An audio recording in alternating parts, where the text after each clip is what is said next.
Nós vamos entrar então no estudo dos pré-socráticos, que são os pensadores que ocorreram, digamos, na história da filosofia antes de Sócrates, que é o marco, considerado realmente o marco inicial próprio da filosofia. Esses pré-socráticos, eles tinham uma verdadeira motivação, que era de compreenderem o mundo racionalmente, compreenderem a natureza racionalmente. Natureza em grego se chama physis. Por isso que Aristóteles depois os denomina como fisiologistas, ou seja, aqueles pensadores preocupados com o funcionamento da natureza e com o funcionamento do mundo e até mesmo com o funcionamento do próprio ser humano e da relação entre o mundo e o ser humano, sempre pensado de forma racional. E eles tinham essa obsessão de encontrar, então, qual era esse princípio único que produzia todos os demais fenômenos, como a origem, como a gênese de todos os demais fenômenos. Mas antes disso é preciso destacar que havia um pensador muito famoso em Mileto, uma colônia grega, chamado Tales.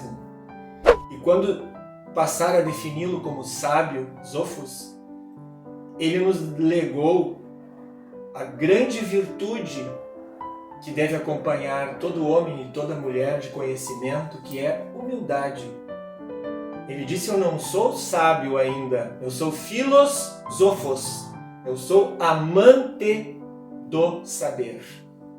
Porque no momento que nós iniciamos a aventura do conhecimento, quanto mais nós conhecemos, mais o horizonte se estende e mais nós percebemos o quanto ainda nós temos para conhecer. Então, este grupo de pensadores que nós vamos ver agora, eles podem sim ser considerados como proto-cientistas, porque as ideias deles acabaram estabelecendo os fundamentos da pesquisa científica posterior.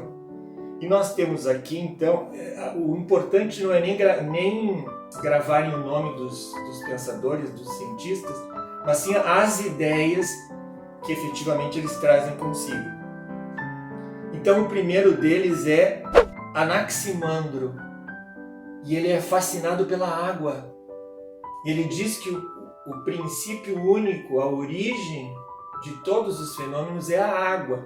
E ele trabalha lá com os vários estados que a água pode ocupar para explicar isto. Claro que nós temos que levar em conta o nível de experiência científica da época, mas agora nós precisamos compreender que não há vida sem água. Quando as sondas espaciais hoje se lançam fora do planeta Terra e encontram água nas crateras da Lua, ou encontram água nos polos sul de Marte, ou se lançam no sistema solar, a grande procura é por água, porque a água é o que fundamenta a existência da vida, de toda a biosfera planetária e da nossa vida humana como um todo. Então, intuitivamente, na verdade, Anaximandro entra em contato, sim, com um princípio único, a água. Anaxímenes é outro pensador, e ele diz: não, o princípio único é o ar. E ele trabalha também com uma série de ideias para provar que é o ar a origem de todos os fenômenos. E novamente nós temos que conceber a intuição intelectual extraordinária deste homem, porque sem ar não há vida, pelo menos não há vida biológica como nós conhecemos, porque nós respiramos um composto de ar.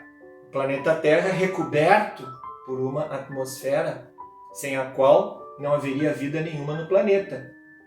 Então, sempre que se procura também vida fora do planeta Terra, se procura por condições atmosféricas adequadas. Portanto, Anaximandro e Anaxímenes, intuitivamente, intelectualmente, racionalmente, sugeriram importantes princípios básicos geradores da vida e possibilitadores da existência da vida como um todo. Entretanto, agora nós estamos diante de um problema, porque o pensamento racional, à medida que cria respostas, ele cria problemas, e de problema em problema, de solução em solução, o conhecimento se expande. E qual é o problema? O problema é que todos concordaram que existia um princípio único. Só que, na medida em que cada pensador se dedica a buscar esse princípio único, surgem vários princípios únicos. Então, como é possível que se chegue a uma conclusão de que efetivamente ocorre uma origem, uma gênese, e ao mesmo tempo se chegue racionalmente à conclusão de que existam várias gêneses possíveis? Novamente, o caminho da filosofia e o caminho da ciência é este caminho do questionamento e da dúvida permanente. E é por isso que o conhecimento se amplia.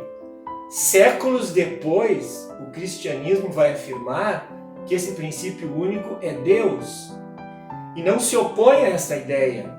Entretanto, a questão científica permanece. Ou seja, e a questão filosófica também. Se Deus fez por quê? De que maneira fez?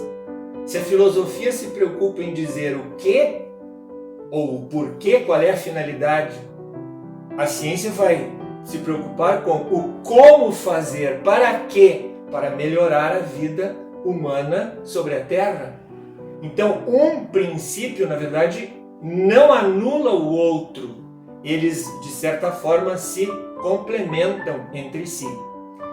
Outra questão extraordinária que esses primeiros pensadores gregos descobriram foi a proporção áurea, que ela está presente em toda a vida. Todos nós já pegamos conchas nas praias, caramujos nas praias. Aquele simples caramujo, ele apresenta uma fórmula matemática extraordinária.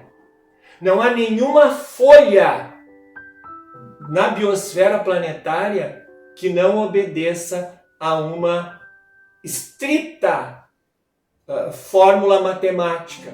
Então, isto leva realmente a crer que atualmente, se alguns pensadores afirmam isso, os gregos já afirmavam também, a figura do supremo arquiteto do universo, que toda a biosfera planetária havia saído da prancheta de um imenso, de um supremo arquiteto que efetivamente desenhou todas as formas vivas a partir dessa proporção áurica.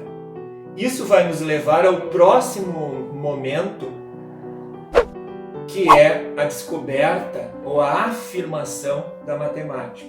Então, para tanto, inscrevam-se no canal e assistam os vídeos.